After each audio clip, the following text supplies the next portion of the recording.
Portofino è pronta per la stagione? Sì, Portofino è pronta, abbiamo fatto un inverno di lavori molto intensi, di ripristini, sia dal punto di vista del pubblico sia dal punto di vista del privato. E adesso il paese è pronto, siamo pronti a partire, abbiamo in programma degli eventi, un concerto importante al Castello Brown e anche le regate, c'è il grande ritorno delle regate di primavera che erano previste per il 29 di aprile, invece le abbiamo portate al 5 di maggio quando finirà questa restrizione.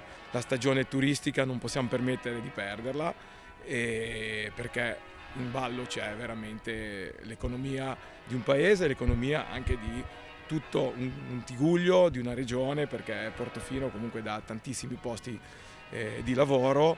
Adesso il comune credo che si è preso un bel incarico, abbiamo fatto una selezione anche tramite una società partecipata dal comune e se tutto andrà bene dai primi di maggio il comune di Portofino e la Portofino Mare, la società partecipata, andrà a assumere una quindicina di persone per poter sviluppare i servizi turistici e questo credo che sia un punto importante e come amministrazione comunale credo che sia in un momento di grande difficoltà il compito nostro di dare del lavoro e di dare un po' di tranquillità.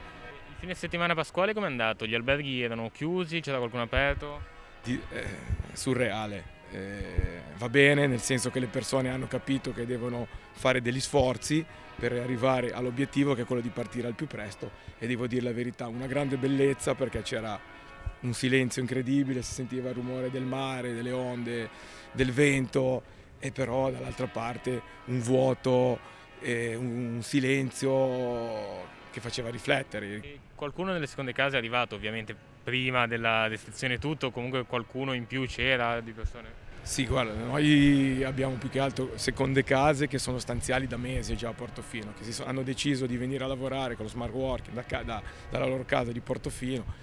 Negli ultimi periodi non sono arrivate tante persone, infatti insomma, non abbiamo questo numero enorme, abbiamo delle seconde case ma non abbiamo i numeri, essendo un paese non grandissimo Portofino, i numeri anche delle seconde case e di persone che sono venute sono veramente pochi.